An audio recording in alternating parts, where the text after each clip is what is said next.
शांति मंत्र।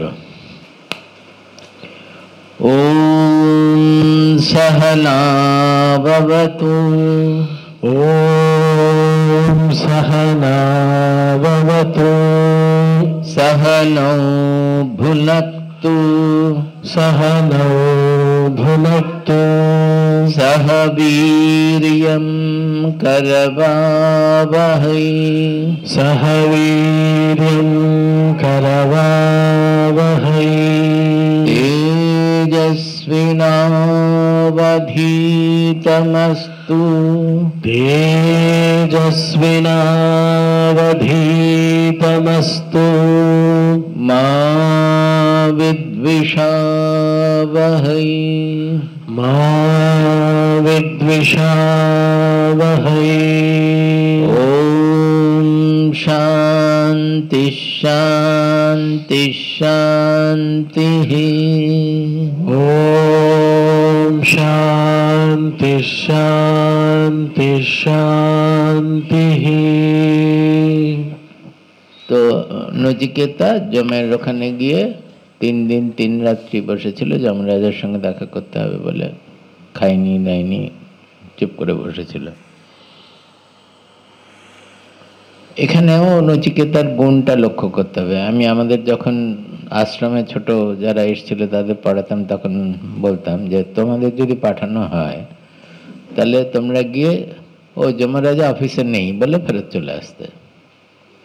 তোমাকে যমরাজার সঙ্গে দেখা করতে হবে, গিয়ে যমরাজা নেই, কোথায় গেছেন জানে না, অতএব ফেরত চলে আসতে।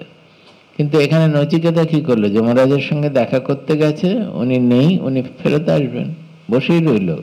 সারা রাত্রি হয়ে গেল, 3 দিন কেটে গেল, তাও বসেই রইল। এই যে অধ্যবসায়, অধ্যবসায় বোঝো তো, লেগে থাকা, যে করবার জন্য লেগে থাকা, উদ্দেশ্য সিদ্ধির জন্য যত্নবান হওয়া, এইটা হচ্ছে নচিকেতার গুণ। এই গুণ না থাকলে আধ্যাত্মিক পথে অগ্রসর হওয়া যায় না। যে আমি কি জন্য কি করছি তার প্রতি, তার জন্য আমি অন্য যা কিছু, তার ওর 3 দিনে নিশ্চয়ই ভীষণ খিদে পেয়ে গেছে, ভীষণ পিপাসা পেয়েছে। ও সেই খাবারের খোঁজে কোনো হোটেলে যায়নি, কোথাও জলের খোঁজে কোথাও যায়নি। এইটাকে, এই গুণটাকে বলে তিতিক্ষা। তিতিক্ষা বলো, তিতিক্ষা। তিতিক্ষা বাংলায় বললে বলবে তিতিক্ষা, অ্যাকচুয়ালি এটা তিতিক্ষা। এই গুণগুলো প্রত্যেকটা নচিকেতার ব্যবহার দিয়ে বোঝানোর চেষ্টা করছেন ঋষি, যে একজন সাধকের কি কি গুণ হতে হবে। আমাদের শাস্ত্রের ভাষায় ওটা বলে যে উপনিষদিক জ্ঞান বা সত্যের জ্ঞান লাভ করতে গেলে, ভগবানকে অনুভব করতে গেলে কয়েকটা সাধনা দরকার, কতগুলো কোয়ালিটি, কতগুলো গুণ দরকার। সেটাকে এক কথায় বলা হয় সাধনা চতুষ্টয়া। এইটার নামটা মনে রাখবে, সাধনা চতুষ্টয়া। 4 রকমের সাধনা, সাধনা চতুষ্টয়া। সেটা খুব দরকার।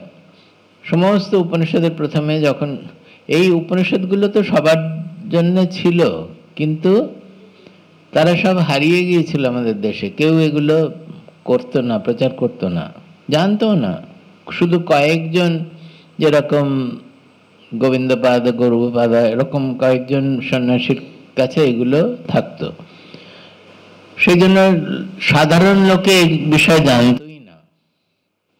শঙ্করাচার্য যখন গোবিন্দপাদের কাছে গেলেন, তখন গোবিন্দপাদ বললেন যে এত মূল্যবান গ্রন্থ সমস্ত পড়ে আছে, উই পোকা লাগছে, তুমি এদেরকে প্রচার করো, সারা জগতে প্রচার করার জন্য। সেই জন্য শঙ্করাচার্য উত্তর থেকে দক্ষিণে, পূর্ব থেকে পশ্চিমে হেঁটে হেঁটে, পায়ে হেঁটে, সর্বত্র ঘুরে, যে অল্প যে কদিন উনি বেঁচে ছিলেন, 32 বছর অব্দি বোধহয়, উনি ঘুরে ঘুরে এই প্রচার করেছিলেন। এবং সমস্ত উপনিষদের, এই 10টা উপনিষদের ওপরে টিকা লিখেছিলেন, যাতে লোকেরা বুঝতে পারে। কারণ উপনিষদের ভাষা লোকেরা বুঝতে পারবে না, সেই জন্য তার অর্থ করে টিকা লিখেছিলেন।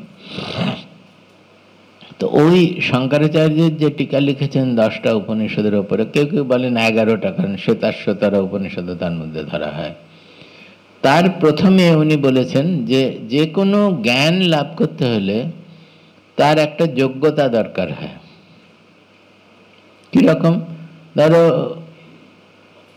এই অভিমন্যু, এই অশ্বত্থামা, দ্রোণাচার্যের পুত্র অশ্বত্থামা, ও শ্রীকৃষ্ণের সুদর্শন চক্র দেখে খুব মুগ্ধ ছিল।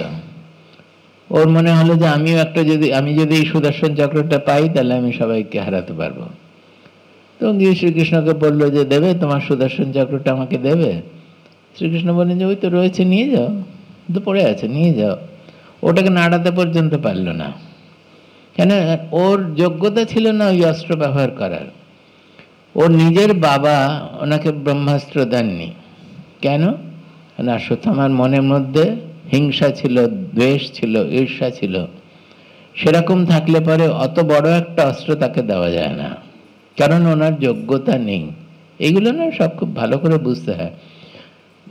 অন্যান্য ছোট ছোট রাইফেল, অন্য গুলি সব সৈন্যদের দেওয়া হয় না, কিন্তু যখন নিউক্লিয়ার বম ব্লাস্ট করতে হবে, নিউক্লিয়ার বোমা বা অ্যাটম বোমা যদি দিতে হয়, তার চাবি অন্তত তিনটে জায়গায় আটকানো আছে। হঠাৎ করে যদি কারোর মনে হলো তো ওটা ছাড়তে পারবে না। যে এয়ারফোর্সের হেড বা যে কি মন্ত্রী বলি, যারা ডিফেন্সের মিনিস্টার, প্রতিরক্ষা মন্ত্রী, হঠাৎ করে তার মনে যদি বিচার হয় যে আমি ওটা এই ভারতের ওপরে বা পাকিস্তানের ওপরে ছেড়ে দেবো, হতে পারে তার মন অত নিয়ন্ত্রণ নেই। সে যদি ওটা পাঠিয়ে দেয় তাহলে পুরো সমস্ত জগৎ ধ্বংস হয়ে যাবে, তখন ভারতও তাদেরকে উপর ছাড়বে, সবকিছু গন্ডগোল হবে। তো সেই জন্য যা কিছু বেশি শক্তিশালী, যা কিছু খুব শক্তিশালী, তার সেই রকমই একটা প্রতিরক্ষা দরকার, সেই রকম একটা প্রতিবন্ধ দরকার, যে কেউ ইচ্ছা হলো করতে পারবে সেরকম না। সে কথাই আমি সেদিনকে বলছিলাম যে আগেকার দিনে উনুন ছিল, তাই না? রান্না করার জন্য কাঠের উনুন ছিল। উনুনের আগুনে একমাত্র তোমাদের শাড়ি লেগে কোনো অ্যাক্সিডেন্ট হতে পারত, তাছাড়া আর কোনো সমস্যা ছিল না। কিন্তু তা সত্ত্বেও যেহেতু ওটা আগুন, আগুনের যে শক্তি আছে, সেই জন্য আমাদের দেশে মন্ত্র আছে যে রোজ সকালবেলায় শুরু করার আগে ধারে আলপনা দেবে, উনুনের ধারে গোবর লেপিয়ে তারপরে আলপনা দিয়ে তারপর সেই মন্ত্রোচ্চারণ করে রান্না শুরু করবে। কেন? যে আগুনের যে শক্তি, সেটাকে আমি যে জানি যে আগুনের শক্তি আছে এবং তাকে সম্মান করে যদি আমি ব্যবহার করি, তাহলে অ্যাক্সিডেন্ট হবার চান্স অনেক কম। অ্যাক্সিডেন্ট অত সহজে হবে না, কারণ আমার মনের মধ্যে সেই যত্নটা রয়েছে। আগুনের দিকে যদি আমরা শাড়ির আঁচল লেগে যাচ্ছে, এরকম হয়ে যাচ্ছে, যাদের যত্নবোধ নেই তাদের ক্ষেত্রে অ্যাক্সিডেন্ট বেশি হয়। সেরকম ক্ষেত্রে উনুনে আমরা সেটা করতাম, এখন তোমরা করো কিনা আমি জানি না, আছে এখানে করো। কিন্তু যখন গ্যাস ব্যবহার করছো, একটা কাঠের উনুন বা ঘুঁটের উনুনের থেকে গ্যাসের শক্তি, একটু উনুন আগুন এদিক ওদিক বা সিলিন্ডার একটু এদিক ওদিক উল্টো খোলা হলে পরে একদম সবার উড়ে যাবে, দেখাও যাবে না, পুরো সবাই উড়ে যাবে, বার্স্ট করবে। সেই জন্য এখানে যদি উনুনে যদি একটা আলপনা দাও, তো ওখানে 10টা আলপনা দেওয়া উচিত। গ্যাসের উনুনের ধারে কেউ দেয় না আজকাল। ওখানে যদি একটা মন্ত্র জপ করো, তো এখানে 10টা মন্ত্র জপ করা উচিত, যাতে মনটা স্থির থাকে। সিলিন্ডারটা খোলা হয়েছে কিনা, এটা ঠিক বন্ধ হয়েছে কিনা, রান্না যখন শেষ করলাম এদিকটা বন্ধ হলো, ওদিকটা বন্ধ হলো কিনা, আশেপাশে কোনো অন্য আগুনের কিছু নেই, সিলিন্ডারের আশেপাশে কোনো আগুনের জিনিস নেই, এই সমস্ত দেখা। এগুলো খুব সাধারণ ব্যাপার, কিন্তু আমরা সবসময় এগুলো সম্বন্ধে যত্নবান হই না, যত্নবতী হই না, যত্ন নেই না। তো সেই রকমই যখন কোনো কিছু খুব বেশি শক্তির জিনিস ব্যবহার করছি, তার জন্য মনে একটা সেই রকম সম্মানবোধ, তাকে মূল্যবোধ, তাকে সম্মান করা, সেটা খুব জরুরি। সেই রকম এই যে ব্রহ্মজ্ঞান বা সত্যের সম্বন্ধে জ্ঞান বা ভগবত দর্শন বা ভগবানের উপলব্ধি, এটা পরে জীবনে আর কিছু নেই।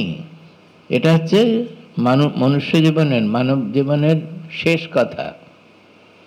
কাজেই সেটাকে যদি আমরা পেতে চাই, তাহলে আমাদের কতটা যত্নবান হতে হবে, কতখানি যত্ন নিতে হবে, কতখানি প্রচেষ্টা করতে হবে, হবে না? সেই জন্য ব্রহ্মবিদ্যা দীক্ষা দেওয়ার আগে একজন গুরু অনেক রকমের পরীক্ষা করেন। পরীক্ষায় অন্য কোনো কারণে যে পরীক্ষায় পাশ করতে পারলে না সেরকম না, এই দীক্ষা দিলে পরে তোমার উপকার হবে কি হবে না সেটা গুরুকে দেখতে হবে। তো বাবার একটা ওরকম ঘটনা হয়েছিল, একটি ব্রহ্মচারী এসে কদিন খুব বলে টলে দীক্ষা দিয়ে দিয়েছিলেন। সে সেখান থেকে চলে গেল। তারপরের দিন বাবা বললেন যে এখন যেও না, একটু কিছুদিন থাকো, আমি দেখি কি করো না করো। কিন্তু সে তখন দীক্ষা নিয়ে ধ্যান করে কিছু অনুভূতি পেয়েছে, তো সে ভেবেছে আমার সব হয়ে গেছে বুঝি। তো গিয়ে বেরিয়ে গিয়ে এখানেরই কোথাও একটা জমিদার বাড়িতে, এই সোনারুন দিকে আমি জানি না, কাছাকাছি কোনো একটা জমিদার বাড়িতে গিয়ে সেখানে আশ্রয় নিয়েছে। তারপরে সেখানে তাদের রাজকুমারীকে দীক্ষিত করেছে। দীক্ষা দেওয়াতে সে পাগল হয়ে গেছে। এটা আছে মাই বিলোভেড বাবাতে আছে, দেখবে। মাই বিলোভেড বাবার বাংলা তো নেই, হিন্দি আছে, মেরে প্যারে বাবা। সে পাগল হয়ে গেছে। তখন সেই ব্রহ্মচারী দেখেছে তো মহাবিপদ, আমি তো সেরকম, আমি জানি না কি করতে হবে এখন।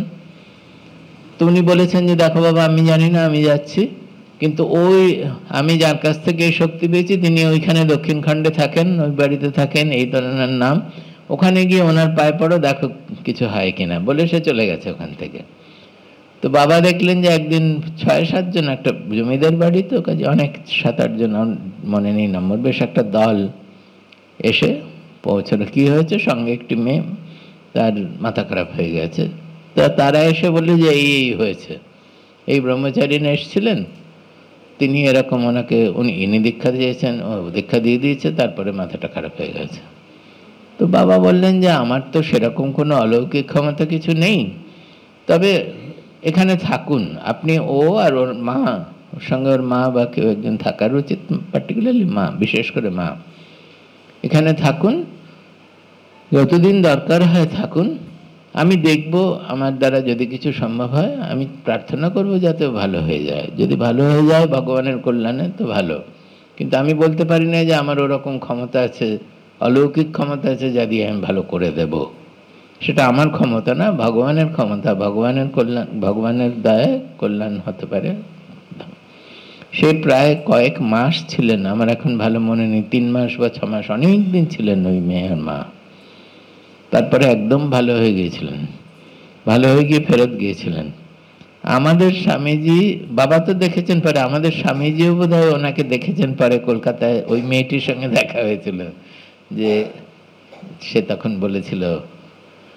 তো এটার কারণ কি, যখন আমরা একটা কোনো সেই জন্য বলে যে মন্ত্র কাউকে না বলতে। কেন? মন্ত্র শব্দটা কোথা থেকে এসছে? মাননাথ ত্রায়তে ইতি মন্ত্রহা। বলুন, মাননাথ ত্রায়তে ইতি মন্ত্রহা। মন্ত্র হচ্ছে এমন একটা শব্দ, প্রচণ্ড শক্তি ধারণ করে। সেটার উপর যদি আমরা মনটাকে লাগাই, মন দিয়ে সেই মন্ত্রের যে অর্থ, তাকে যদি ভাবতে থাকি, তাহলে আমরা সমস্ত দুঃখ ত্রিতাপ থেকে, যে বললাম শান্তি শান্তি শান্তিতে বোঝালাম না, আমাদের সমস্ত মল থেকে মুক্ত পেতে পারি, আমরা পবিত্র হয়ে যেতে পারি। অর্থাৎ যা কিছু আমাদের দুঃখ কষ্ট আছে তার উপরে উঠতে পারি। সে ত্রায়াতে মানে ত্রাণ করে, মননের দ্বারা যে ত্রাণ করে সেটাকেই বলা হয় মন্ত্র। লোকেরা বোঝে না, লোকেরা ভাবে মন্ত্র মানে শুধু আমাকে মালা দিয়ে গুনে 100 হলো, 200 হলো, 108 হলো, 1008 হলো, সেটাতে মন্ত্র হচ্ছে না ঠিকভাবে। ওটা হচ্ছে প্রথমত কি করবে, লোকের মন সারাক্ষণ এদিক ওদিক ঘোরে, একটা কিছু দেওয়া হলো যাতে মনটাই করে। কিন্তু মন্ত্রের প্রকৃত অর্থ হচ্ছে যে মাননাথ ত্রায়াতে, যার মানে মন্ত্রের যে অর্থ, সেটার উপরে আমরা যদি মনন করি, যদি ভাববার চেষ্টা করি, সেটা যদি মনে আনার চেষ্টা করি, তাহলে আমরা সব নোংরামি, সব সংকীর্ণতা থেকে মুক্ত হতে পারবো। সেটাই হচ্ছে প্রকৃত মন্ত্র। তো এটা একটা বিরাট শক্তি না, সেই জন্য বলে যে লোকের কাছে বলবে না, এবং ওই মন্ত্র দ্বারা যা শক্তি লাভ হয় সেটাও কখনো প্রচার করতে নেই, তাহলে তার শক্তি ক্ষয় হয়ে যাবে। সেরকম অনেক শাস্ত্রে গল্পও আছে, অনেক কথাও আছে, এমনকি যাজ্ঞবল্ক্য সম্বন্ধেও কথা আছে, যে এগুলো যে শক্তি বিশেষ করে পরীক্ষা করে গুরু দিয়েছেন সেটা আমাদের রক্ষা করতে হয়, এবং কখন ওগুলো অন্যকে দিতে পারবে সেটা নিজেই বুঝতে পারবে। সে মনন করতে করতে যখন মুক্ত হয়ে যাবে তখন সে বুঝতে পারবে, তখন মন্ত্রটা তার মধ্যে প্রাণবন্ত হয়ে উঠেছে। আমরা যেরকম মা দুর্গাকে এনে প্রথম বোধন করি না, তার আগে অবধি 1 মাস ধরে কেউ মূর্তিটা গড়ছে, সেই মূর্তির তখন কোনো দুর্গা বলে কোনো শক্তি নেই, মূর্তি মাত্র। কিন্তু যখন পূজা করছি তার আগের দিন, তার আগে আমরা বোধন বোধন বোধন বললো তো তখন, বোধন বোধন মানে কি, বোধনা, বোধ মানে হচ্ছে চেতনা, বোধ মানে চেতনা। আমরা যে জানতে পারছি, আমাদের যে জ্ঞানের ক্ষমতা রয়েছে সেটাকে বলে বোধ। যেমন একটা কম্পিউটার আমাদের থেকে অনেক বেশি কাজ করতে পারবে, কিন্তু সেটা নিজেই জানে না সে কি করছে।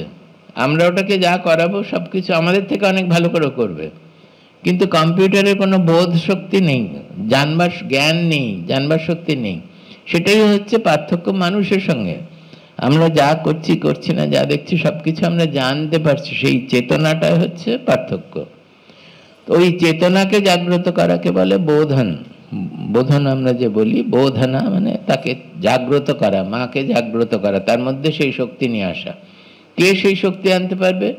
যে পুরোহিত সেই শক্তির সঙ্গে পরিচিত, সেই ওটাকে মূর্তিকে জাগাতে পারবে।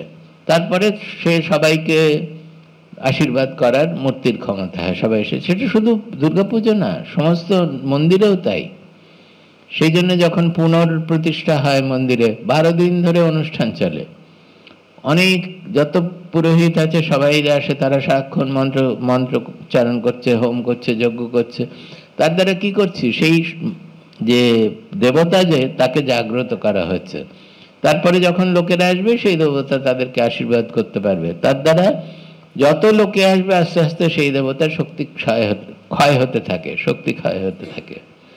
সেই জন্য প্রত্যেক 12 বছর পরে আবার ওটাকে পুনঃপ্রতিষ্ঠা করতে হয়, যেটা শক্তি চলে গেছে। কারণ লোকেরা এসে তো নানান রকম, চোর এসে বলবে আমি যেন ধরা না পড়ি, পুলিশ এসে বলবে আমি যেন চোরকে ধরতে পারি, সব উল্টো উল্টো।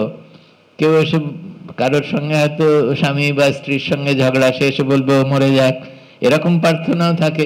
সব দেবতাকে খেতে হচ্ছে, সবকিছু নিতে হচ্ছে, তো তাদের দেবতার শক্তি চলে যায়।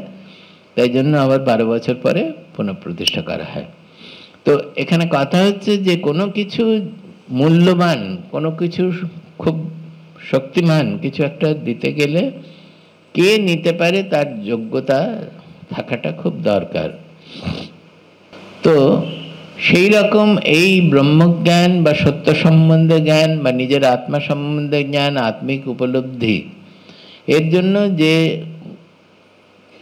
গুণগুলো থাকার দরকার, যা দ্বারা ওই জ্ঞানের আমরা উপযুক্ত হব, যোগ্য হব, সেটাকে বলে সাধনা চতুষ্টয়। শঙ্করাচার্য সেভাবে বলেছেন সাধনা চতুষ্টয়, মানে 4 রকমের জ্ঞান। কারণ ব্রহ্মসূত্রে বলছে, যেখানে ব্রহ্ম সম্বন্ধে কথা হচ্ছে, সেখানে বলছে প্রথম সূত্রটা হচ্ছে আথাত ব্রহ্ম জিজ্ঞাসা। আতঃ ব্রহ্ম জিজ্ঞাসা। আথা মানে এখন, অতএব ব্রহ্ম সম্বন্ধে জিজ্ঞাসা। না কেন ওরকম বললো আথা, সেই নিয়ে অনেক বিচার বিমর্শ আছে। শঙ্করাচার্য বলছেন যে কেন ওরকম বললেন, তার কারণ লোকেদের ধারণা যে অনেক যজ্ঞ করেছে, সবকিছু কর্মকাণ্ডের, বেদের কর্মকাণ্ড থেকে যা কিছু যাগ যজ্ঞ সব আছে সে করেছে, সেই ব্রহ্মবিদ্যার উপযুক্ত লোক, সে তার ব্রহ্মবিদ্যার মানে জ্ঞানের সে যোগ্যতা আছে। কিন্তু তা তো নয়। কঠোপনিষদে পরিষ্কার দেখাচ্ছে যে নচিকেতার বাবা যে সব থেকে বড় যজ্ঞ করছেন, কিন্তু তিনি যে ঠিকভাবে করতে পারছেন না, তার যোগ্যতা হয়নি। তার মন তখনও সংকীর্ণ, তার মন তখনও স্বার্থী, লোভী। কাজে তার ওই উদার জ্ঞান প্রাপ্তির যোগ্যতা হয়নি। সেটাই এই গল্প দিয়ে বোঝাচ্ছে।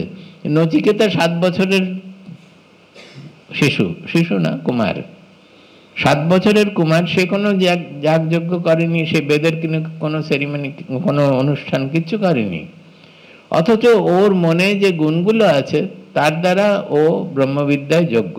শুধু যোগ্য নয়, যমরাজা নিজে বলছেন আরো আরো অনেক শিষ্য তোমার মতো আসুক, ব্রহ্মসাধন তোমার কাছে খোলা দ্বার, যাও সোজা ঢুকে যাও। তার মানে সে একবারে যোগ্য পাত্র, সেই রকম যোগ্যতা আছে, কিন্তু সে কোনো বেদের চর্চা কিচ্ছু করেনি।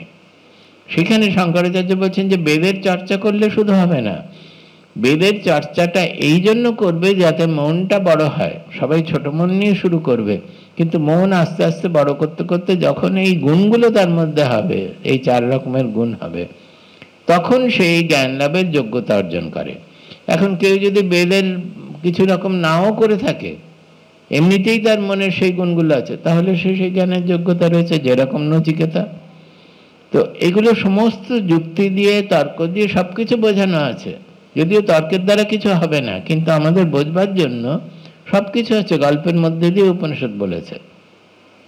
তো নচিকেতার যে গল্প, সেখান থেকে আমি দেখতে হবে যে নচিকেতার কি কি গুণ প্রকাশ পাচ্ছে তার ব্যবহারের মধ্যে দিয়ে, এবং সেইগুলো থাকলে পরে আমরা জ্ঞানের যোগ্য পাত্র হব।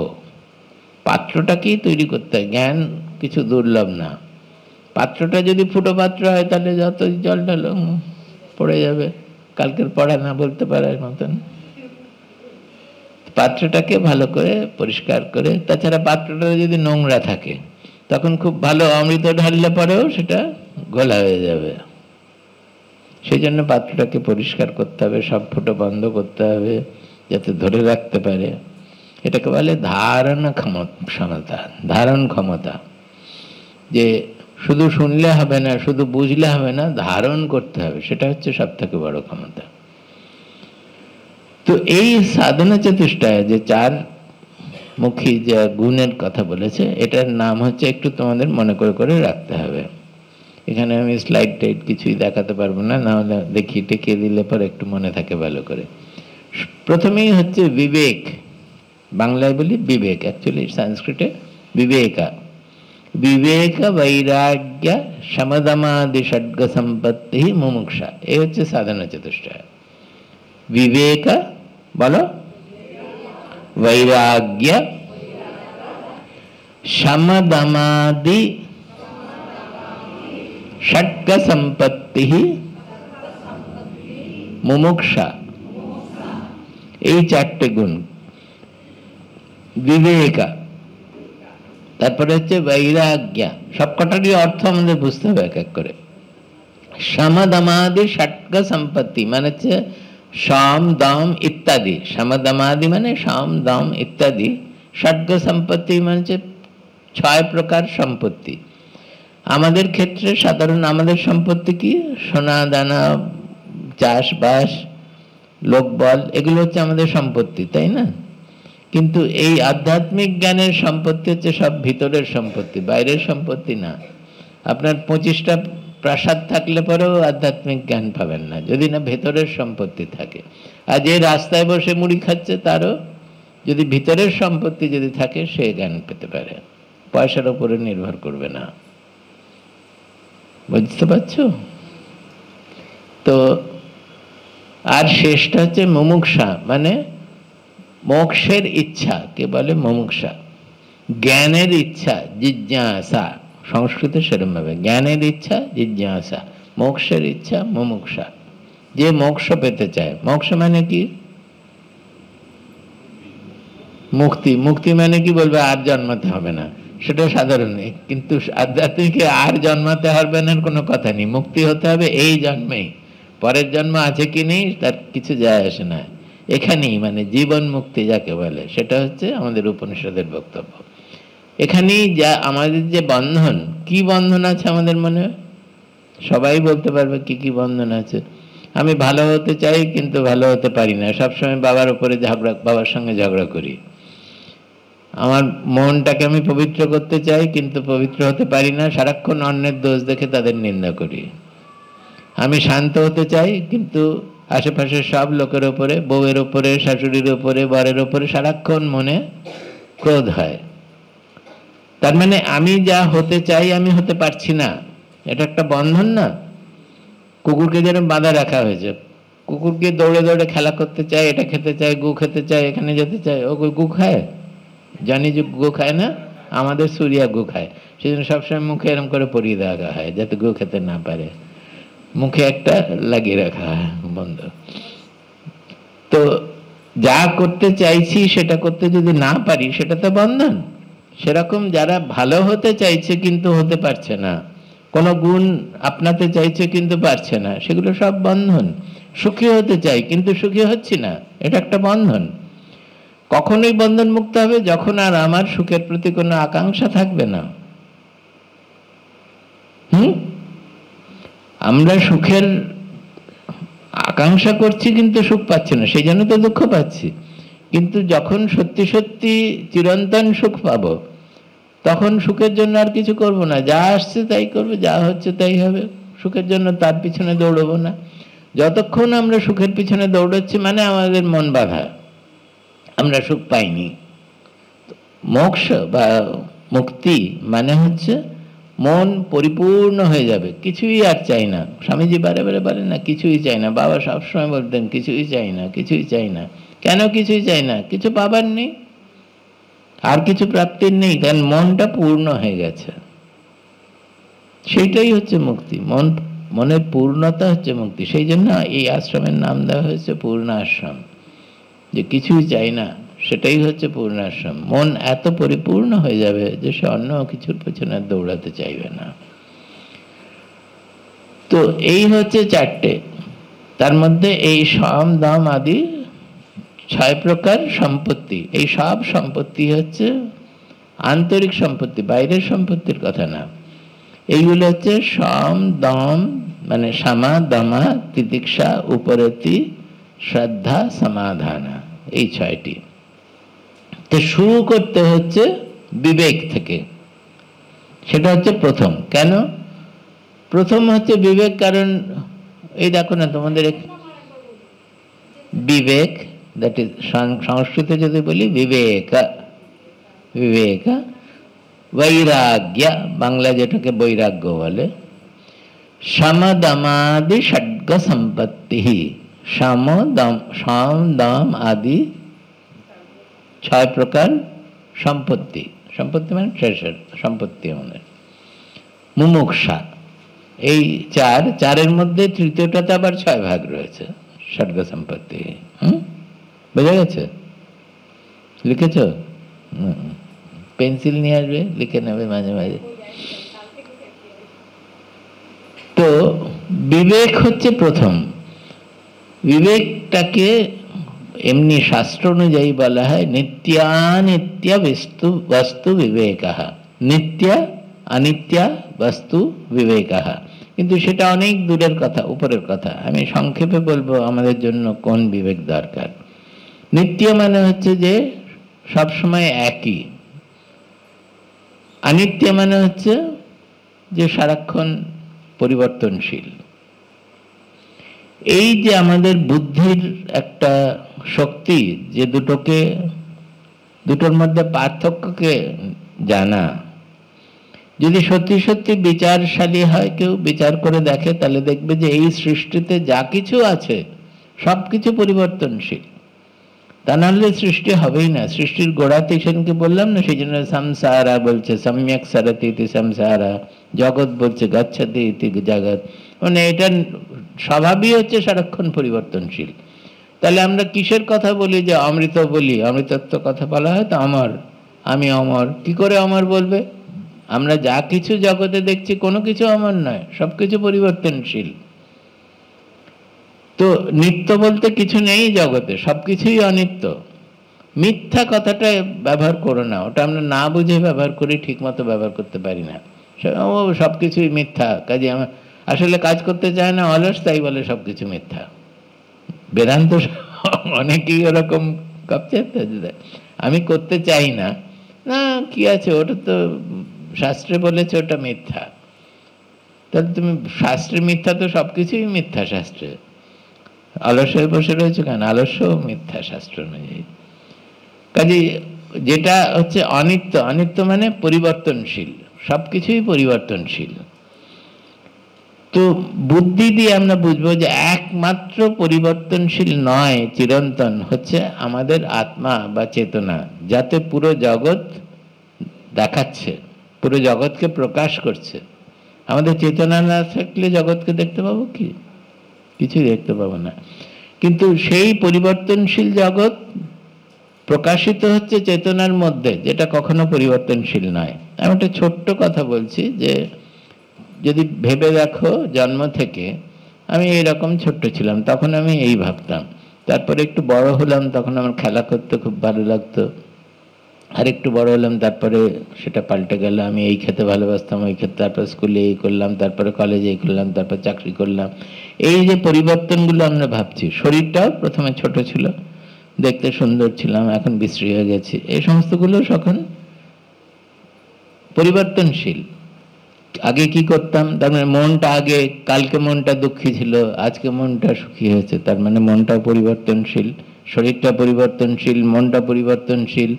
বুদ্ধি, কালকে যখন স্বামীজি বলছিলেন সব বুঝতে পারছিলাম, আজকে বুদ্ধিটা একেবারে বুদ্ধ হয়ে গেছে, কিছুই বুঝতে পারছি না, বুদ্ধিটাও পরিবর্তনশীল। এরকম যা কিছু বাবা, আগে আমি সবসময় খুব খুশি থাকতাম, হাসতাম, এখন আমার সবসময় মুখটা গোমড়া মুখ হয়ে বসে থাকি, কিছু ভালো কিছু হলে পরেও মুখটা গোমড়া থাকে।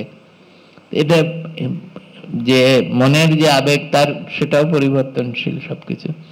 কিন্তু এই সবকিছুকে বলছে কি আমি, যেটা এই আমিটাই ওই ছিল, এই আমিটাই এরকম দেখেছে। তার মানে পরিবর্তনগুলো হয়েছে শরীরে, মনে, বুদ্ধিতে, ইমোশনে, আবেগে, এই সমস্ত পরিবর্তন হয়েছে। সেই পরিবর্তনগুলো দেখছে কে? আমি। ওই আমিটা হচ্ছে অপরিবর্তনীয়।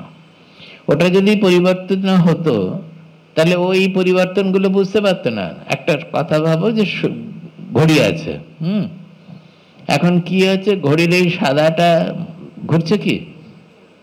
ঘুরছে না তো, শুধু কাঁটাটা তার উপর দিয়ে ধরছে। সেই জন্য এই সময়ের পরিবর্তন আমরা যেটাকে বলি, সেটা আমরা জানতে পারছি। এখন ধরো যে এই সাদাটা যদি কাঁটার সঙ্গে ঘুরতে থাকতো একই রকম ভাবে, তাহলে সময় বুঝতে পারতে কি? পরিবর্তন বুঝতে পারতে না। সেই আমিটা পরিবর্তন হচ্ছে না বলেই আমরা যে আমার যে শরীর, আমার যে মন, আমার যে বুদ্ধি, তার পরিবর্তনগুলো আমরা দেখতে পাচ্ছি, জানতে পারছি। এই আমি আর আমার, আমিটার কোনো পরিবর্তন হয়নি, আমারের সব পরিবর্তন হচ্ছে। কিন্তু আমরা গন্ডগোল কোথায় করছি? আমি ভাবছি যে এই শরীরটাই আমি, এই মনটাই আমি। কেউ যদি কেউ বলে যে তোর মনে এত সংকীর্ণ কেন? হ্যাঁ, কেন? আমি তো অনেক উদার। কেন বলছো? তখন তুমি ভাবছো মনটা হচ্ছে আমি। এগুলো সবই আমার, শরীরটাও আমার, মনটাও আমার, বুদ্ধিটাও আমার। কিন্তু যে আমি যে এই সমস্ত দেখে যাচ্ছে, তার কখনোই কোনো পরিবর্তন নেই। সেই জন্যই পুরো এই শাস্ত্রে, বেদান্তে সারাক্ষণ যেটা চেষ্টা করছে, যে আমি কে সেটা জানার জন্য। দেখবে বই খুলে দেখবে সর্বত্র হু am I, who am I, ইংরেজিতে আমি কে, প্রকৃত আমিটা কে। এই আধ্যাত্মিক অনুসন্ধানের মূল কথা হচ্ছে আমিকে জানা। কে প্রকৃত আমি, যেটাকে আমি ভাবছি। আমি ভাবছি আমিটা সেই শরীর নিয়ে, মন নিয়ে জড়িয়ে একটা সবার থেকে আলাদা একটা কিছু, এবং তোমার আমি, ওর আমি, আমার সব আলাদা। আসলে তা নয়। আত্মাটা যে সত্যিকারের যে আমি, সে সবার মধ্যে সে একই চেতনা, তাতে কোনো পরিবর্তন হয় না। পরিবর্তন হয় যা কিছু সে প্রকাশ করছে, তাতে জগতের পরিবর্তন হয়, আমির কোনো পরিবর্তন হয় না। কঠিন লাগছে কি? বুঝতে পারছো তো? এসব একদম পিএইচডির লেভেলের কথা। সবকিছু পাশ করে, পোস্ট গ্রাজুয়েট করে তারপরে কেউ বুঝতে পারে, তাহলেও মহৎ ব্যাপার। কাজে বুঝতে যদি পেরে থাকো তাহলে খুব ভালো। আরো যত এখন হবে কি, বুঝতে পারবে কিন্তু কালকেই ভুলে যাবে, কারণ মনটা ধারণ করার জন্য তৈরি হয়নি, ফুটো পাত্র। সেই মনটা আস্তে আস্তে আস্তে আস্তে গড়ে উঠলে তখন দেখবে যে আর বলতে হচ্ছে না, মনের মধ্যেই সেটা গড়ে উঠছে। তো তাহলে এই নিত্যা অনিত্যা বস্তু বিবেকা, বিবেক বলছে যে এই নিত্য আর অনিত্যর মধ্যে পার্থক্য করতে পারে এবং বার করতে পারে যে কে অনিত্য আর কে নিত্য। সবকিছুই অনিত্য, ওই নিত্যটাকে বার করবার জন্যই অনিত্যগুলোকে জানতে হচ্ছে যে কে নিত্য বলে সত্যিই কিছু আগে আছে জগতে? জগতে কিছুই নেই। যে জগৎকে প্রকাশ করছে সেই চেতনাই একমাত্র নিত্য। জগতে কোথাও নিত্য কিচ্ছু পাবে না। এই এমনকি হিমালয় পর্বতও নিত্য নয়, এককালে সে সমুদ্রের তলে ছিল। এই পৃথিবীর কথা যদি বলি, সেও নিত্য নয়। একসময় সূর্যের থেকে জন্ম নিয়েছে, একসময় সব ছাই হয়ে যাবে। সূর্যের কথাও যদি বলে, সেও নিত্য নয়। যত সূর্য আলো দিচ্ছে, সূর্য পাল্টে যাচ্ছে। এক মুহূর্ত আগের সূর্য আর এখনকার সূর্য এক নয়। কি করে আলো দেয় জানো? হাইড্রোজেন আছে সূর্যে, ওটা হচ্ছে পুরো একটা হাইড্রোজেন গ্যাসের রে। যখন হাইড্রোজেন দুটো মিলে হিলিয়াম হয়ে যায়, তখন এই আলো বেরিয়ে আসে। তার মানে যত আলো দিচ্ছে, সূর্যের হাইড্রোজেন কমে যাচ্ছে আর হিলিয়াম বেড়ে যাচ্ছে। তার মানে পরিবর্তন হচ্ছে না? সেই হাইড্রোজেন ভরা সূর্য আস্তে আস্তে হিলিয়াম ভর্তি হয়ে যাচ্ছে। কাজে যা কিছু, সব কিছুই হচ্ছে পরিবর্তনশীল। শুধু যে সূর্যকে জানছে, আমাদের যে আমি, যে চেতনা, সেটাই একমাত্র পরিবর্তন, অপরিবর্তনীয়, চিরন্তন। সেই যে নিত্য আর অনিত্যর মধ্যে পার্থক্য করার ক্ষমতা আমাদের বুদ্ধির, তাকে বলে বিবেক বুদ্ধি। বিবেক বুদ্ধি। শাস্ত্রে দুটো পার্থক্য করে, একটা বলছে বিষয় বুদ্ধি আর একটা হচ্ছে বিবেক বুদ্ধি। বিষয় বুদ্ধি আমাদের সবাইকার আছে, যে কোনটা নিলে পরে আমি বড় লোক হব, কোনটা নিলে পরে আমার পেট ভরবে, কোনটা খেলে পরে আমার বেশি সুখ পাবো, এইগুলো হচ্ছে বিষয় বুদ্ধি। একটি ছোট ছেলে এখান থেকে না কোথা থেকে এসছিল আশ্রমে, তো স্বামীজিকে অনেক কিছু বোঝাচ্ছিলেন। তো বোঝাতে গিয়ে ও কর্ণের কথা হচ্ছে, যে কর্ণকে যখন রাজ্য দিয়ে দিল তখন ও নিয়ে নিল। তো তুমি হলে নেবে কি? হ্যাঁ নেবো। ওকে। স্বামীজি ওনাকে, ওই বাচ্চা ছেলে 11-12 বছরের, ও ঠিক আছে, তুমি রাস্তা দিয়ে যাচ্ছ, খালি হাতে এমনি রাস্তা দিয়ে হেঁটে হেঁটে যাচ্ছ, হঠাৎ করে দুটো লোক দৌড়ে দৌড়ে তোমার পাশ দিয়ে এলো, এতখানি 3 কিলো সোনা নিয়ে তোমাদের হাতে দিল, যে এই নাও, এটা সোনা, তুমি রাখো। তুমি নেবে? হ্যাঁ হ্যাঁ নেবো, কেন নেবো না? ওটা সোনা। ঠিক আছে, তুমি নিয়েছো, নিয়ে চলো ওটা। ওই দুটো লোকের পিছনে পুলিশ ছিল, সে দেখলো সোনা তোমার হাতে, তারা তোমাকে ধরে নিয়ে জেল। ও না না না, তাহলে আমি নেবো না, তাহলে আমি নেবো না। তার মানে বিবেক বুদ্ধি নেই। কেন তুমি সোনা নেবে? সোনাটা কি তোমার? তোমার নয়। কেউ যদি তোমাকে কিছু একটা দেয়, ওটা তোমার নয়, তুমি জানো না কিছু, তুমি তাহলে সেটা নিয়ে নেবে। কিন্তু লোভ আছে মনে, সেটা হচ্ছে বিষয় বুদ্ধি। সোনা ওটা একটা দামি। তাহলে তোমরা সবাই খুব কৃষ্ণ ভক্ত, তাই না? তো দুটো মূর্তি আছে, একটা কৃষ্ণ আর আরেকটা হ্যাঁ রাধা। না, ধরো যেটা তোমরা পছন্দ করো না, শিব, বা শিবকে পছন্দ করো, আচ্ছা, তাহলে ধরো যমরাজা। দুটো দুটো মূর্তি আছে, একটা যমরাজার মূর্তি আর আরেকটা কৃষ্ণ মূর্তি। কোনটা তুমি নেবে? তোমার যদি বলা হয় যে তুমি কোনটা নেবে, কৃষ্ণ মূর্তি নেবে। এখন দেখো, দেখলে যে ওই যমরাজার মূর্তিটা সোনা দিয়ে তৈরি আর কৃষ্ণ মূর্তিটা পাথরের, এখন কোনটা নেবে? নিতে পারবে? সোনারটা আগে নিয়ে নেবে, পকেটে ঢুকিয়ে তারপরে পাথরেরটা নিয়ে যাবে। এইটা হচ্ছে বিষয় বুদ্ধি। তখন ভক্তিটা পাল্টে গেল, ভক্তি কৃষ্ণের প্রতি, মানে তখন কৃষ্ণ আকাশে, এই মূর্তি যখন এখানে সোনা আছে, ওটা হচ্ছে বিষয় বুদ্ধি। সারাক্ষণ কিসে কি লাভ হবে, আমার বিষয়ে কি পেলে আমি খুশি হব, বড় লোক হব, অন্যদের উপরে কর্তৃত্ব ফেলাতে পারবো। সবাই তো কর্তৃত্ব ফেলাতে চায়, কেউ অন্যের কথা শুনতে চায় না। সবাই গুরু হতে চায়, কেউ শিষ্য হতে চায় না। গুরু মেলে লাখে লাখ, বাবা সবসময় বলতেন, গুরু মেলে লাখে লাখ, শিষ্য নাই মেলে এক।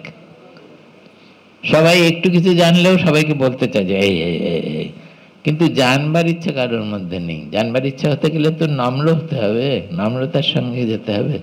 কেউ একজন কিছু জানে, তাকে জিজ্ঞেস করতে নম্রতা দরকার, কিন্তু আমাদের সেটা নেই। আগে আমি তাকে বলতে চাইবো যে তুমি জানো যেটা, সেটা ভুল, এটা হচ্ছে ঠিক।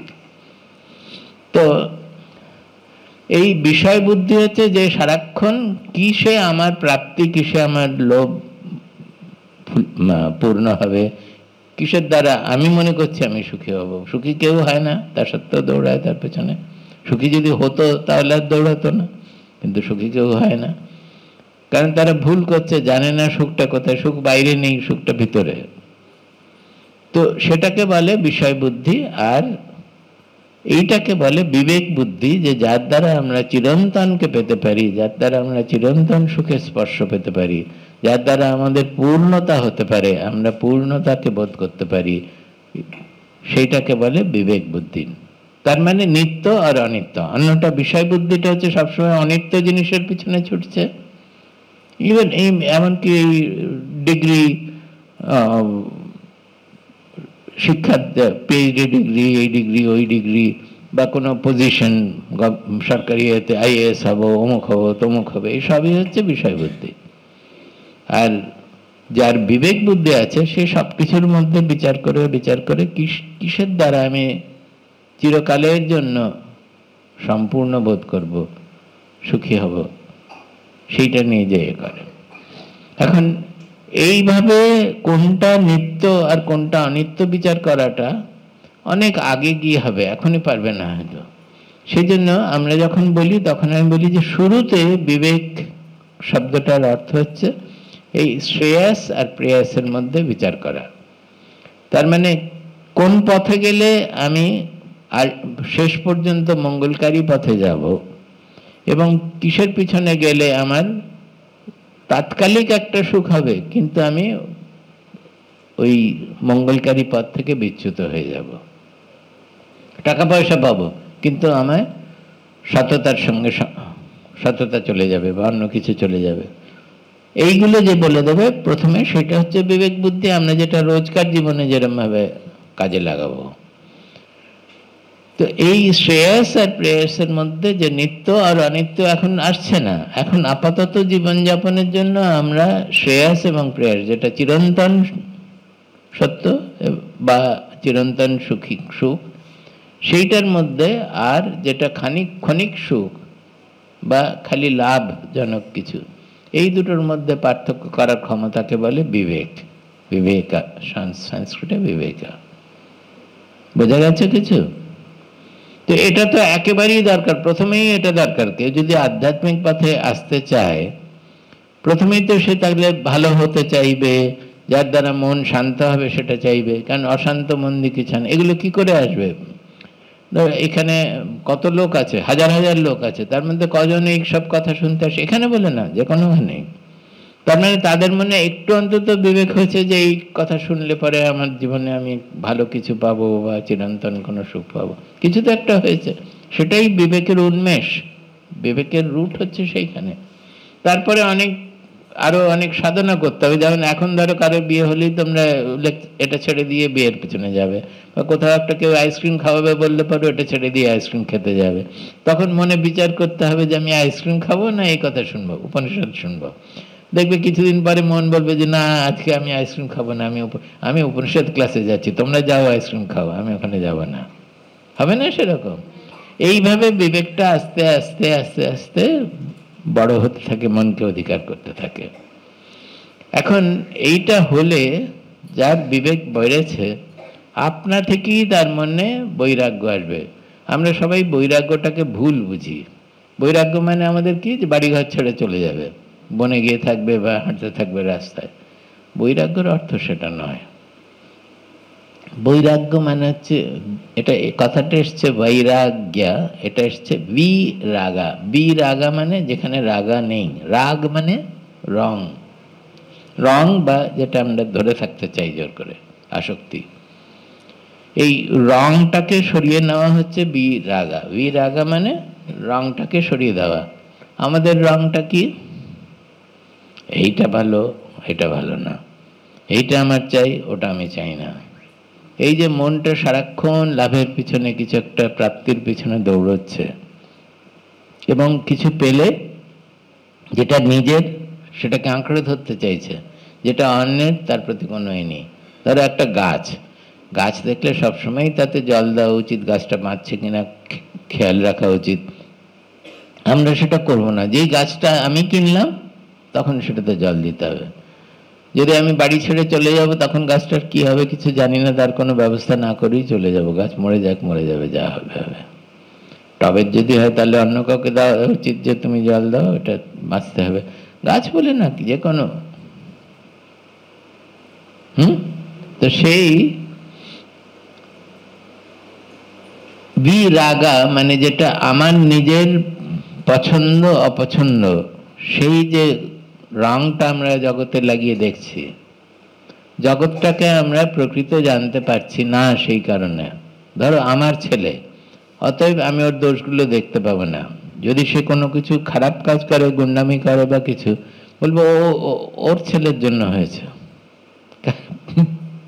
পাশের ঘরের ছেলের জন্য হয়েছে, আমার ছেলে এরকম কখনো করবে না, ওর সঙ্গে মিশিয়ে খারাপ হয়েছে। আসলে বোধহয় ব্যাপারটা উল্টো, কিন্তু যেহেতু আমার ছেলে অতএব সে ভালো। কানা ছেলে পদ্মলোচন, পদ্মলোচন। সেই রকম যা কিছু আমার নয় সেগুলোর প্রতি কোনো যত্ন নেই, কোনো নেই। এটাই হচ্ছে জগৎটাকে আমরা একটা নিজের পছন্দ অপছন্দ এবং আমার নয় সেই রঙের রঙিয়ে আমরা দেখছি। এই কথাটা মনে রাখবে। জগৎকে আমরা যে জগৎ দেখছি, জগৎ যেরকম সেরকম দেখছি না। আগে জগতের জিনিসগুলোকে আমার এবং আমার নয় সেইভাবে রং চড়িয়ে তারপরে দেখছি। বৈরাগ্য মানে ওই রকম রং চড়াবে না, সেরকম রং চড়াবে না। তাহলে কি হবে? সে জগৎ যেরকম সেরকমই দেখবে। সেই জন্য একজন আধ্যাত্মিক লোক, সাধক বা মহাত্মা, সে যখন দেখছে সে সকলের দোষগুণ সব দেখতে পাচ্ছে, কিন্তু সে তার জন্য বিশেষভাবে কিছু করবে না। যে নিতে পারছে তাকে বেশি বলবে, সেটা অন্য কথা, কিন্তু সকলেই তার কাছে সমান। সমান মানে কোনো বিশেষ কোনো এই নেই যে ও আমার ভাইয়ের মেয়ে অতএব তাকে আমি বেশি দেবো, সেরকম ব্যাপার নেই। যার যে গুণ আছে আধ্যাত্মিক, যে যতটা নিতে পারে সেই অনুযায়ী সে দেওয়ার চেষ্টা করবে। কারণ তার বৈরাগ্য আছে, তার রং দিয়ে জগৎকে দেখে না। সে দেখতে পায় যার যা যোগ্যতা আছে তাকে তাই দেবে। এখনই বললাম না বাবার গল্পটা, ওই ছেলেটার গল্পটা, ওটা কোনো রকমে ওটা একটা ভুল হয়ে গেছে, যে অযোগ্য লোককে দিয়ে দিয়েছিলেন দীক্ষা।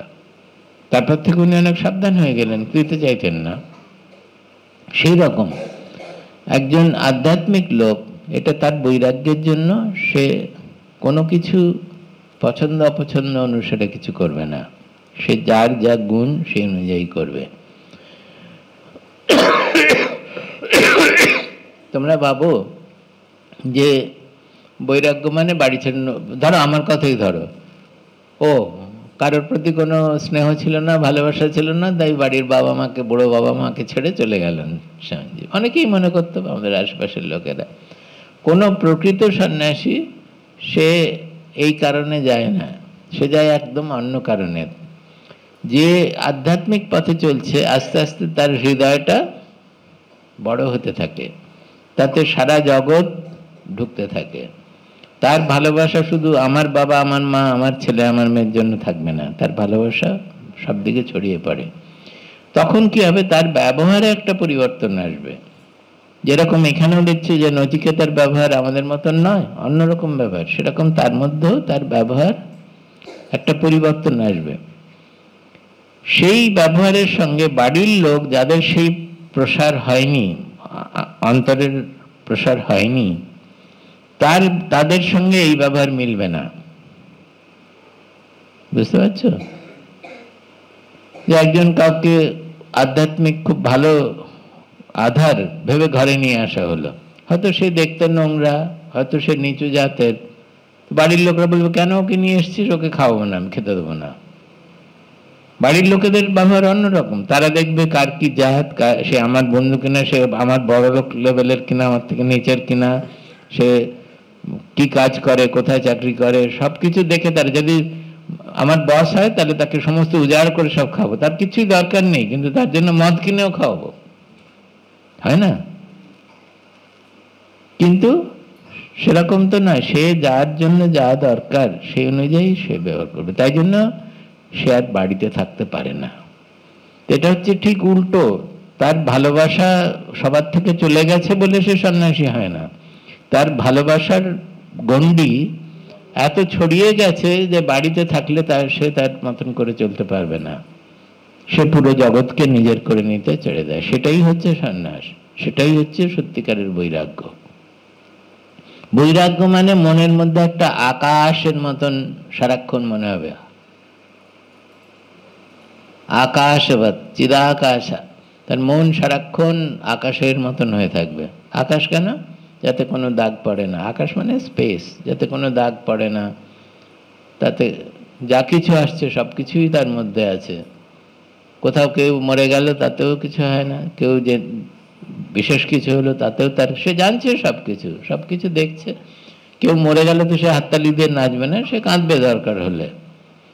আর কারোর কোনো খুব ভালো হলো সেখানে সে কাঁদতে থাকবে না, সে হাসবে, কিন্তু তার মনের মধ্যে কোনো দাগ পড়বে না। তার জন্য যেরকম দরকার সে সেরকমই ব্যবহার করবে, কোনো রকম মনে বন্ধন থাকবে না। আকাশ মানে তার কোনো বন্ধন নেই, সব জায়গায় যেরকম আছে। যদি তুমি ধরেও রাখতে চাও আকাশকে ধরে রাখতে পারবে না, হাওয়াকেই ধরে রাখতে পারবে না। তুমি যদি বলো যে নিজের শাড়ি নিজের বাড়ি সবকিছু আমার আমার বলে ধরে রেখেছো, তো হাওয়াটাকে এটা আমার হাওয়া বলে ধরে রাখো, কি হবে দেখবো? আমি দেবো না এটা কাউকে, হাওয়াটাকে আমি আমার হাওয়া, 2 মিনিটের মধ্যে মরে যাবে, যাবে না? হাওয়াটাকে কেউ ওরকম করতে পারে না, সেরকম আকাশও সবার জন্য এক, সে ছড়িয়ে পড়ে। বৈরাগ্য হচ্ছে এই একটা বোধ, এগুলো সব পড়া বিদ্যা করে রাখবে না। বৈরাগ্য হচ্ছে একটা অনুভূতি। কি অনুভূতি? মনটা আকাশের মতন অনুভূতি। সে কোথাও গিয়ে আটকে যায় না, কোথাও লেগে যায় না, সে সারাক্ষণ উড়ে যাচ্ছে। সেই পথে যে আসছে তাকে যা পারে সে দিয়ে যাচ্ছে, তাতে তার কোনো পরিবর্তন হয় না। এই মনের আকাশ স্থিতি, সেটাকেই বলে বৈরাগ্য। এটা একটা অনুভূতি, কোনো শব্দ এমনি পড়াবিদ্যার ব্যাপার নয় না। যদি বিবেক যদি থাকে তাহলে আপনা থেকে এই বৈরাগ্য আস্তে আস্তে আসবে। কেন আসবে? কারণ সে সবসময় জানতে পারছে কোনটা চিরন্তন কোনটা নয়, কোনটাতে চিরন্তন সুখ। কারণ বৈরাগ্যের মতন সুখ আর কিছু নেই। পরের দিন একটা শ্লোক বলবো, এই বৈরাগ্যের মতন সুখ কোথাও নেই জগতে। আমরা ভাবি যে খেয়ে সুখ আর অন্যরকম সুখ, বৈরাগ্যের মতন সুখ কিছু নেই। মনটা একবারে উদার হয়ে বিরাট হয়ে যাবে সেরকম। তো সেই জন্য এই বিবেক বুদ্ধির দ্বারাই বৈরাগ্য উৎপন্ন হয়। এখানে একটা খুব ইন্টারেস্টিং একটা জিনিস আছে, যে বৈরাগ্য যত যত বাড়বে তেমন তেমন আবার বিবেক বাড়বে। কেন না? দৃষ্টিটা যত বড় হচ্ছে তত কোনটা নিত্য আর কোনটা অনিত্য, কোথায় আমি ছোট ব্যবহার করছি, কোথায় আমার মন সংকীর্ণ হচ্ছে, তত বুঝতে পারবে। কাজে বিবেকও অনেক তীক্ষ্ণ হতে থাকবে, সূক্ষ্ম হতে থাকবে। তো বিবেকের দ্বারা যেরকম বৈরাগ্য হচ্ছে, বৈরাগ্যের দ্বারা সেরকম বিবেক বাড়বে, একটা অন্যটাকে বাড়াতে থাকবে। এটা আমাদের আধ্যাত্মিক জীবনে সবসময় তাই। এটা এটাকে বাড়ায়, ওটা এটাকে বাড়ায়, এইভাবেই চলতে থাকে, আস্তে আস্তে বাড়তে থাকে, দুটোই বাড়তে থাকবে।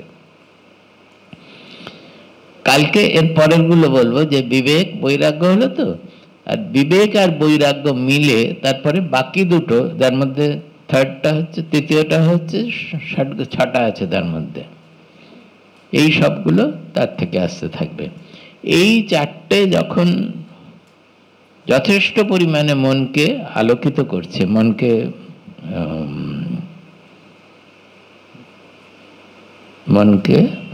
এনরিচ করছে, বাংলায় কি বলবো, সমৃদ্ধ করছে। এই 4টেই যখন মনকে সমৃদ্ধ করছে, তখন অনায়াসে এই জ্ঞান আমাদের মনে জেগে উঠবে। সেই জন্য এটাকে বলে হচ্ছে যোগ্যতা, যে আমাদের জ্ঞান লাভের যোগ্যতা। দেখবে শাস্ত্রে সবসময় বলে জ্ঞান পাওয়া কিছু কঠিন না, কিন্তু জ্ঞান লাভের যোগ্যতা অর্জন করাই হচ্ছে কঠিন। যোগ্যতা যদি থাকে জ্ঞান এসেই যাবে, কোনো অসুবিধা নেই। এই 6টা হচ্ছে সামা, দামা, তিতিক্ষা, উপরতি, শ্রদ্ধা, সমাধানা। এই 6টা আছে, কিন্তু সব বলতে গেলে অতি সব সময় চলে যাবে। আজকে একটুখানি নচিকেতার গল্পতে আগে বাড়বো, তা না হলে কালকে কত দূর অব্দি গিয়েছিলাম মনে আছে না ভুলে গেছো?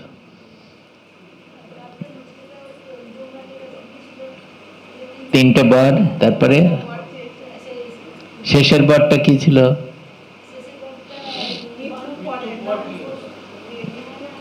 দেহ মরে, দেহ পড়ে গেলে তখন কে? কেউ থাকে না থাকে না, কিছু থাকে না থাকে না। তারপরে যমরাজ কি বললেন তখন? হ্যাঁ, আর হ্যাঁ হ্যাঁ হ্যাঁ, তারপরে রথ নর্তকী সব কিছু নিয়ে এলেন, যে তুমি এরা তোমার সেবা করবে, তুমি নাও, এটা নাও, ওটা নাও, কিন্তু এটা আমাকে কাছে চেও না, মরণের পরে কি হয় সেটা তুমি জিজ্ঞেস করো না। এই অবধি আমরা পৌঁছেছিলাম। এই তো বেশ মনে আছে, দেখছি উন্নতি হচ্ছে আস্তে আস্তে।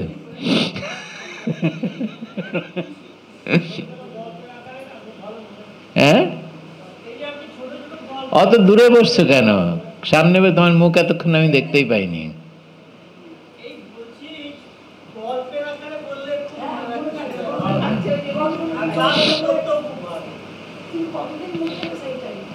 তো যমরাজা তো অনেক কিছু বললেন, অনেক কিছু নিয়ে এলেন, এই দেবো সেই দেবো, এ সমস্ত জিনিস পৃথিবীতে পাওয়াই যায় না, তোমাকে আমি স্বর্গ থেকে এনে দিচ্ছি, স্বর্গের লোকেদের কাছেও এটা দুর্লভ, আমি তোমায় এনে দিচ্ছি, তুমি এইগুলো নিয়ে সন্তুষ্ট হও। কিন্তু নচিকেতা অত বিবেক বুদ্ধি অনেক বেশি ছিল ওর মধ্যে। তখন নচিকেতা কি বলছেন সেটা, সেই শ্লোকটা আজকে করবো, একটু সময় আছে। এটা তুমি দেখো পরের পাতার প্রথম শ্লোক 1:1:26। এই শ্লোকটা সবাই মুখস্থ করবে।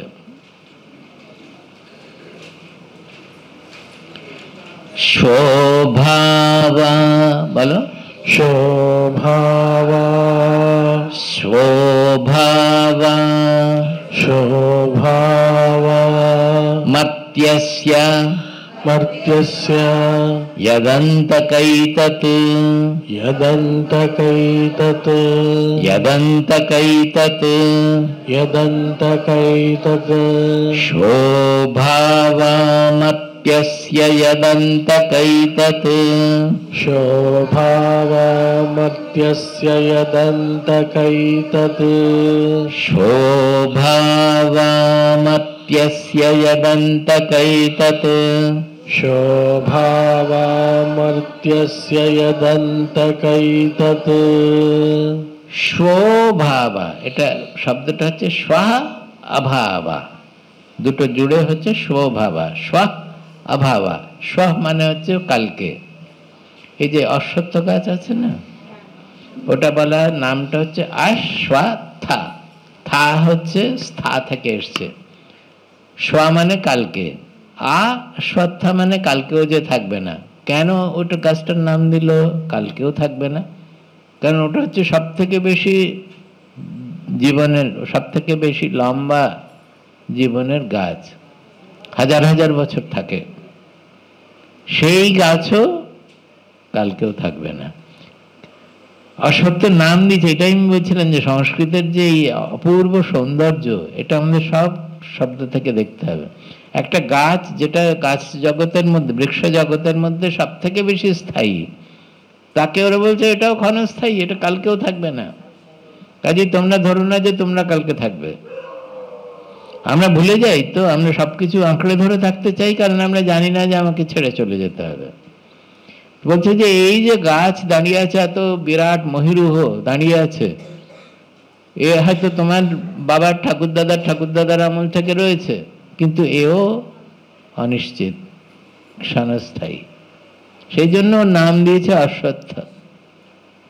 সহা অভাবা মানে যে কালকেও থাকবে না, অভাবা মানে থাকবে না, যে অভাব হয়ে যাবে যার কালকে, তার মানে কালকে যে থাকবে না। সহা অভাবা মাত্যস্য, শাস্ত্র বারবার আমাদের বলবে মাত্যা মাত্যা মাত্যা।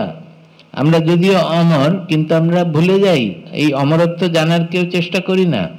আমরা শরীরটাকে আমরা ধরি যে আমি, তো সেই শরীরটা তো মরণশীল। সেই জন্য বলে যতক্ষণ তুমি শরীর ধরে থাকবে এটা ইউ আর এ মাত্যা, তুমি মাত্যা মাত্যা, মরণশীল। তুমি যদি নিজেকে শরীর না ভেবে যখন আত্মাকে ভাবতে থাকবে, চেতনাকে উপরে যখন যুক্ত করবে নিজেকে, তখন তুমি অমর হয়ে যাবে। কাজে আমাদেরকে মনে করাতে থাকে যতক্ষণ তোমার শরীরমুখী মন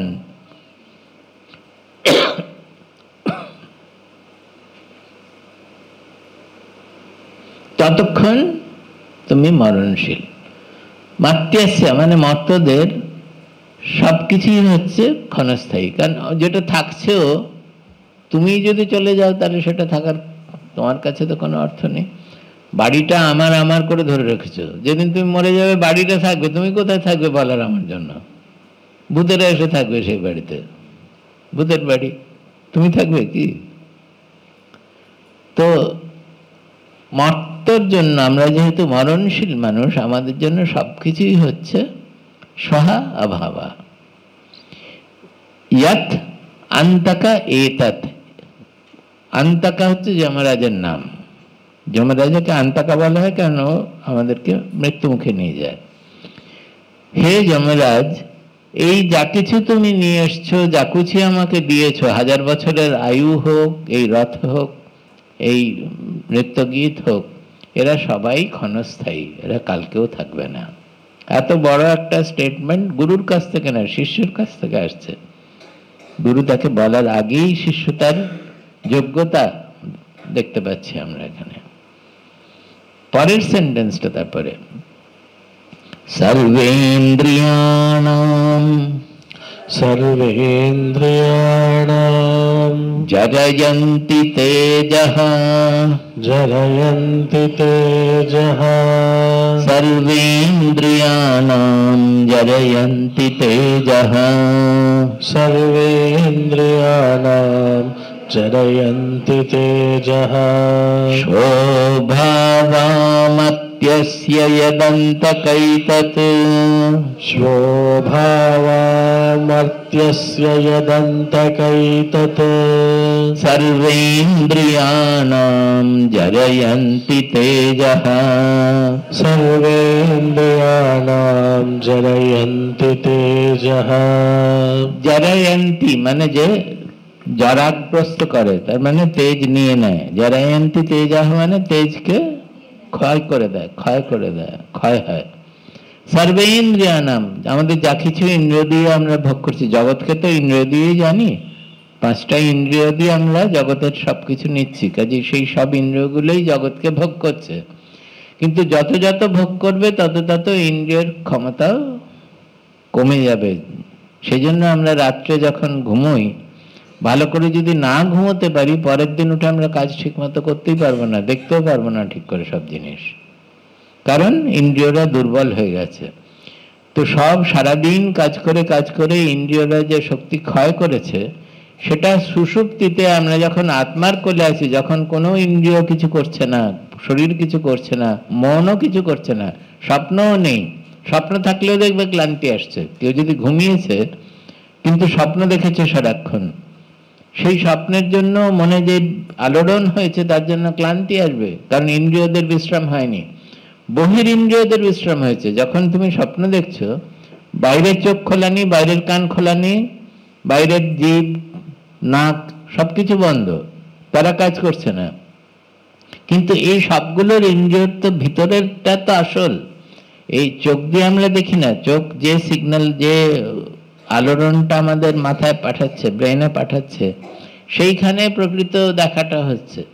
কান দিয়ে যা শুনছি, এই সব কিছু চোখের যে রেটিনা আছে না, তার পিছনে এটা শুধু কতগুলো নার্ভ দিয়ে ইলেকট্রিক্যাল সিগন্যাল যায়। কানেরও যে নিচে ভেতরের দিকে সব ইলেকট্রিক্যাল সিগন্যাল, চামড়ার নিচে সব নার্ভ দিয়ে ইলেকট্রিক্যাল সিগন্যাল, ব্রেন দিয়ে যা কিছু যাচ্ছে, ব্রেনে যাচ্ছে, সব হচ্ছে বৈদ্যুতিক পালসেস যায়, ইলেকট্রিক্যাল পালসেস বলি।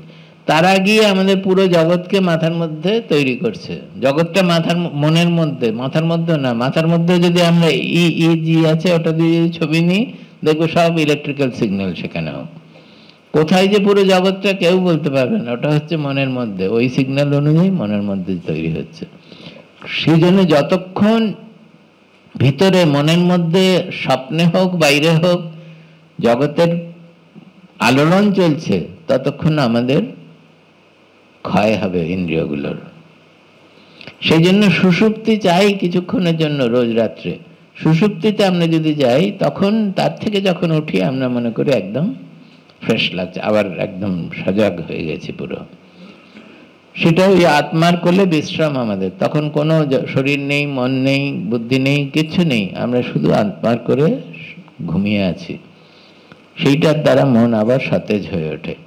তার মানে এই যে আপনি যমরাজা, আপনি যে এত কিছু ভোগ আমার জন্য নিয়ে এসছেন, আমি খুব ভালো করে জানি যে এগুলো হচ্ছে সব ক্ষণস্থায়ী।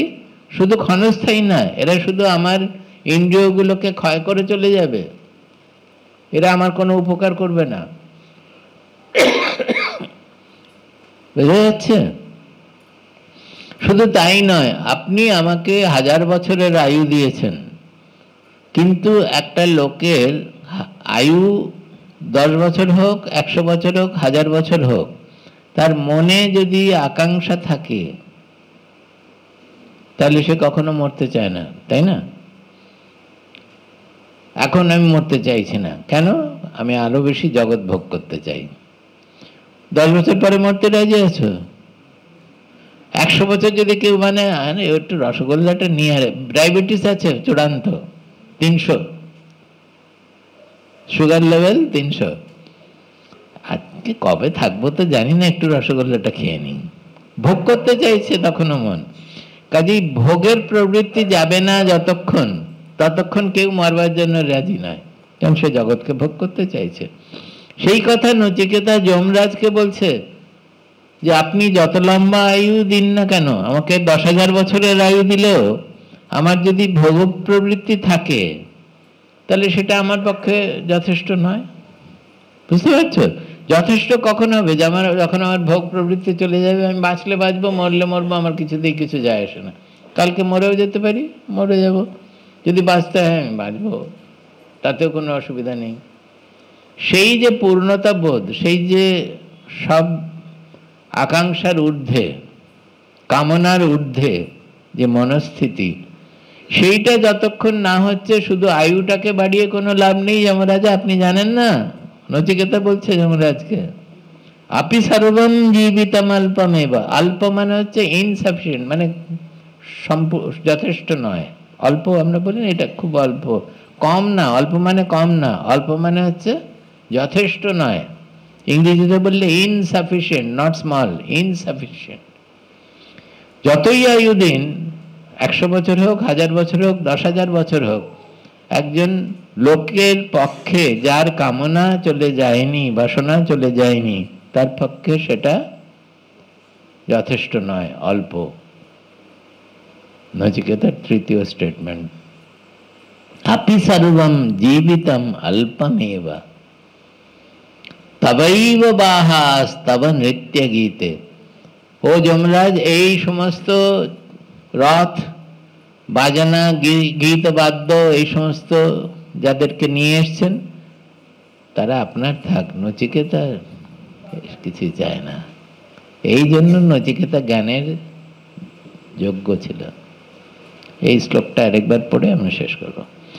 শোভাবামত্যস্য যদন্তকৈতৎ শোভাবামর্ত্যস্য যদন্তকৈতৎ সর্বেন্দ্রিয়াণাং জরয়ন্তি তেজঃ সর্বেন্দ্রিয়াণাং জরয়ন্তি তেজঃ আপি সর্বং জীবিতমল্পমেব अपि सर्वं जीवितमल्पमेव তবৈব বাহাস্তব নিত্যগীতে।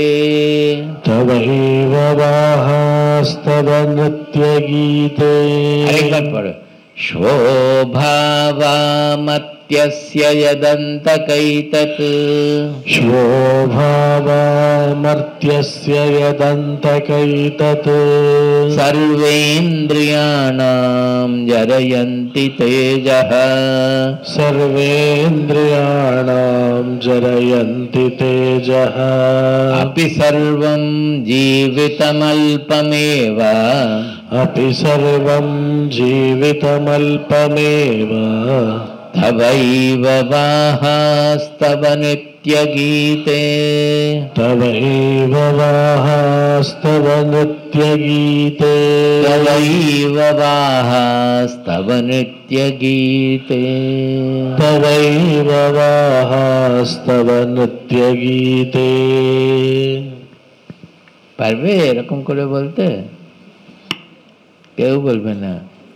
মামাইব বাহা মামা নৃত্য গীতে, উল্টো আমার হচ্ছে বাড়ি, আমার গাড়ি, আমার বউ, আমার বর, আমার ছেলে, আমার নাতি,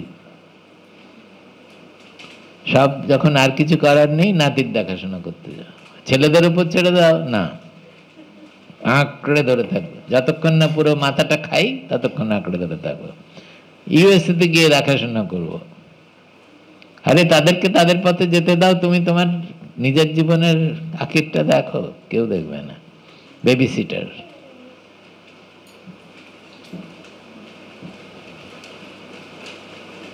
আমাদের দেশে ওই জন্য 40-এর পরে 50-এর মধ্যে সবাই বানপ্রস্থ নিতে হতো, যে ছেলে যখন আছে এবং ছেলের যখন ছেলে হয়ে গেছে বা নাতি হয়ে গেছে, নাতি নাতনি হয়ে গেছে, সোজা তাদেরকে ছেড়ে দিয়ে রাজা হলেও রাজত্ব তাদের হাতে দিয়ে বনে যাও করতো সবাই।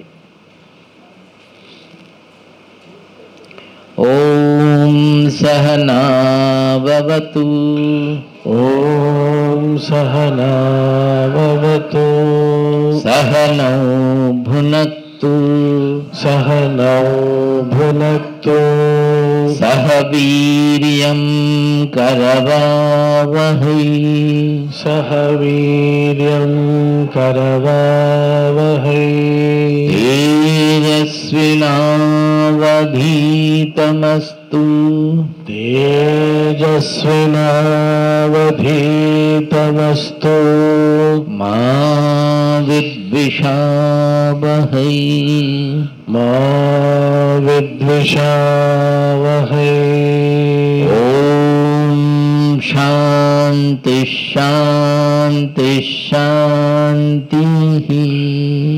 ॐ शान्ति शान्ति शान्तिः। हरि ओम तत्सत्। जय गुरु।